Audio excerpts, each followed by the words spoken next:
Okay, babe, potentially not the advice that you want to hear, but the advice that you need to hear. And that is that you are choosing being liked over being happy. Now, I know some of you may be like, Peter, you are 100% wrong, but I have a couple of examples to tell you exactly how I'm right and why this is actually affecting the profit in your business, the results that you're getting, and what we can do to snap out of that. So, I ran an event last week called the Ultimate Email Relationship. I'm running them monthly. I'll pop the details below, get your butt along. But in the event, it's really about how we can develop an incredible relationship with our subscriber. And when we do that, that we will sell as a result of that. Now, post the event, as a good marketer, I always send emails. And one of the emails that I sent was about the fact that when you show up and when you are in your authenticity, that is going to piss people off. And people will make their opinions apparent and known. And it's usually the people that are doing the least, that have the most blocks, that are going to make it very vocal on why they don't like what you're doing and they do not like how you're doing it. You know, I've had this before where I make money every single day and I have startup bros at work that are yet to make a single fucking dollar that tell me all the time how I should do my business. So I could ask you the question of right now, would you rather lose 2 subscribers or make $10,000? And I know every single one of you is going to pick the money. So my next question is, if we are choosing $10,000, go and send an email right now. And I know some of you may be like, yeah, but I don't really feel like I have anything to say. That's fine. Just say something then that's a bit shit. And this is where the stuff starts to come out, because it's like, if you are not worried about the fact that sometimes your best effort is not going to be your A grade effort, it's the best that it's going to be on that day. You know, I think for a lot of us, we put these expectations where it's like, well, we're happy to show up and we're happy to do this, but only if it's fucking excellent. And it's like, as a Virgo, there is so much Virgo in my chart, it would make you sick. Trust me, I get the perfection thing. But I also have days when I am not going to give my best work, where it's not going to be the best email. But what I still need to do is show up. And if someone unsubscribes because they're like, that email was a bit crap, that's okay. Because if I piss off someone that easily, do I think they're going to give me money? There is 99% chance that they will not. But am I going to get paid if there is no call to action? No. So there are going to be times in your business where you are going to have to do work that is going to be B- or maybe C grade or maybe a little bit worse, but you need to keep moving forward. Because I think for a lot of us, we want everyone to be happy. We want to make everyone's day. We want to put a post out that people are going to talk about. They're going to reference a year from now being like, do you remember that post that you put up on the 7th of September? I've printed that out by my bed. We want people to almost pedestal everything that we're doing. And that is just, that's a lot. That is a lot to put on us every single day to execute that work continually. You know, I think that for a lot of us, the money that we actually desire in our business is already there, and it is just up to us to access it. I hear every single day people say that their email list is not big enough for them to make money, or that they don't have enough Instagram subscribers, or that they don't have the resources. And I think every single one of us has the resources to make dramatic results in our business. The issue is that we feel like that we need more, and we put these like impossible success metrics in place, when really what we need to do is be like, you know what? I've got 100 people. I've got resources here. I've got 200 people on my email list. Incredible. I'm going to show up. I am going to put some content out there and I'm going to pitch. And I know that some people are not going to like that, but I also know that I'm not going to sell unless I do that. I also see that people don't want to be salesy and don't want to be annoying. You just need to open any Facebook group on Instagram and you will see someone that is complaining about the fact that they don't have the money that they want in their business.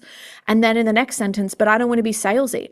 Well, Brenda, if you can't pay your mortgage, you're going to have to be salesy. You know, I think this also comes back to how we're showing up, our belief in the work, and truly like the transformation that we can provide. One thing that I like to think about is, if the work is so good and what you're doing is so incredible, it is selfish for you to not show up.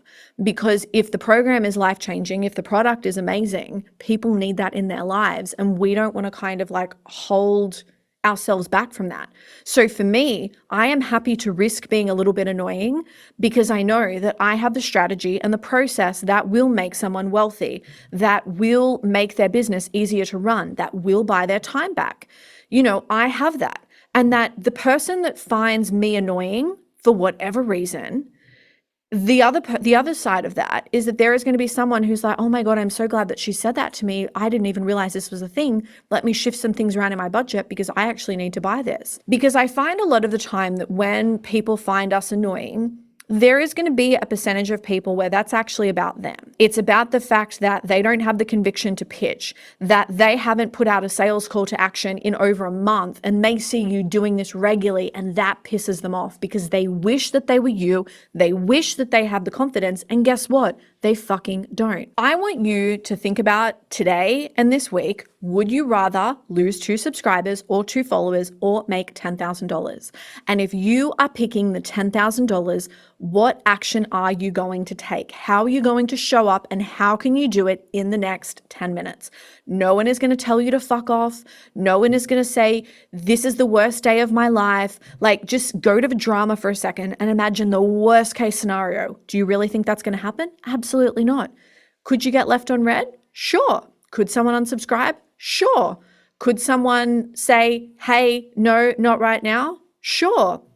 But do we think that the results that we want are going to happen by us being in inaction and inactivity? Absolutely not. So if we have big goals in our business, if we desire something that is just sensational, my friend, what are you doing? How are you going to get out there? And how can you fucking get that today? I love you. I believe in you. I love this. I love us. I love everything. What do I love you more than? I love you more than this spicy chicken sandwich that I had the other week. Oh my God, it was so good. The chicken was cooked to perfection. It was juicy on the inside and it was all crunchy on the outside. And it had this like spicy mayo. Everything was like the perfect ratio. There is something incredible about when you have a sandwich or like a piece of cake or whatever it is, and everything is just like the perfect ratio.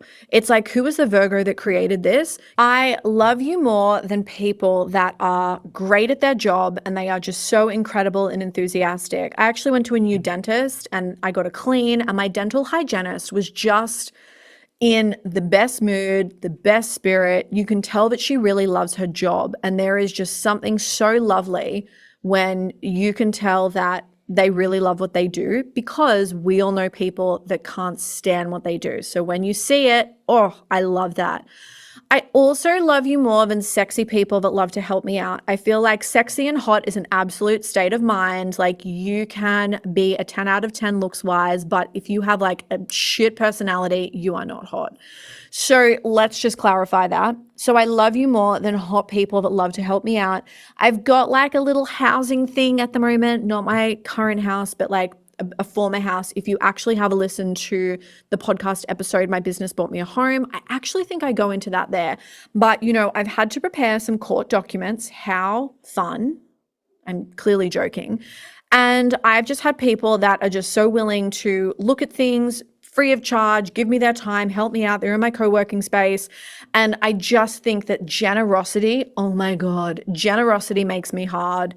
It is like the top 3 qualities that I look for in a partner. So just FYI, if you want to set me up, and that would be a really lovely thing for you to do, can you please make sure that they're generous with their assets and their time? Well, hot stuff. I've loved this, and I will see you on the next episode. Mwah.